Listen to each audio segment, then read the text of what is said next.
In the 90s, just about a decade after the Chinese economic reform, the Golden Arches were flying over the Chinese capital, with the first Beijing store launch setting a worldwide one-day sales record for McDonald's at the time.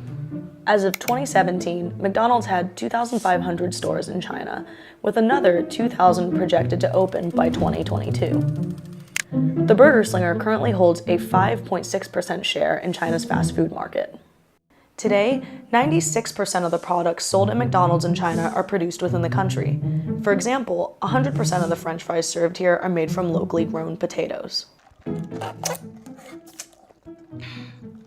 While the Western Mickey D's fan may find many familiar items on the Chinese menu, the franchise has also found crucial ways to localize its product for the domestic audience. Ex-K-pop singer and current It Boy, Chris Wu, recently signed off as the restaurant's official brand ambassador. He can be found on TV spots and bus stop ads hyping up China-only menu items, such as German sausage double beef burgers, black and white sliders, non-apple pies, and mashed potato burgers. Of course, McDonald's is not the only player in the game. In fact, the Western fast food crown sits upon the head of Colonel Sanders rather than Ronald, as KFC held an 11.6% share of the Chinese fast food market as of 2016.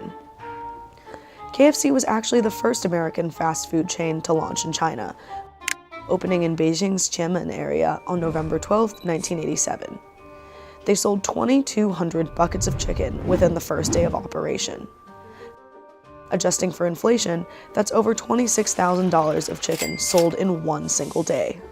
Like McDonald's, KFC has also launched some head-scratching menu items that can only be found in China, such as the infamous 2017 Pizza, which is just what it sounds like, a pizza with a fried chicken crust. They tried making it more appealing to the public by airing a TV ad starring Luhan. Yeah, this guy, by the way, is a boy band idol, and he used to be Chris Wu's bandmate. He fights Colonel Sanders with a lightsaber and takes over as the new colonel in the ad. KFC is so popular in China, in fact, that it's even inspired its own knockoff, OFC. Yeah, these guys. Pretenders to the KFC throne don't seem to have damaged the brand's bottom line, though. In 2017, KFC China generated over $5 billion in revenue. To put it in perspective, there are about 18,875 KFCs worldwide. About 4,500 of them are in China, just a little more than in the US. Pizza Hut is actually a rather dressed-up affair in China, servicing delicacies like durian, Peking duck, and escargot atop their pies, and opening stores in upscale malls such as Shanghai's Global Harbor. In 2012, food safety authorities probed KFC after allegations arose that the chain was using chicken containing excessive amounts of antibiotics. And in 2014, both KFC and McDonald's came under fire in China for selling expired meat. Regardless of the scandals, both McDonald's and Yum Brands, the Chinese parent company of KFC, Taco Bell, and Pizza Hut, are still going strong. In 2017, McDonald's and Yum Brands enjoyed a combined 38% of the Chinese fast food market share. They're certainly faring better than Burger King, which opened its first China store in Shanghai's Jing'an district in 2005. But 8 years later, they only operate about 63 restaurants nationwide. Dunkin' Donuts had failed attempts to set up shop in China in 1994 and 2008, but it appears the third time's a charm.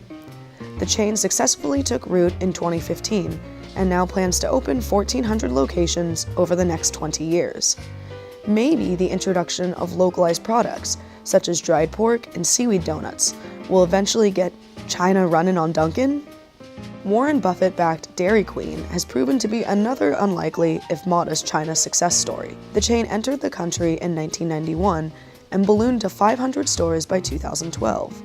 There are now more than 800 Dairy Queens across China. Last, but certainly not least, we couldn't let this dark horse slide by unmentioned: White Castle. The mini burger chain, primarily known to American Midwesterners and Harold and Kumar fans, has fewer than 500 stores worldwide, but 2 of those are in Shanghai. In fact, those are the only 2 White Castles outside of the United States, and they're working hard to please the local palate with sliders based on popular Chinese dishes like mapo tofu and Peking duck.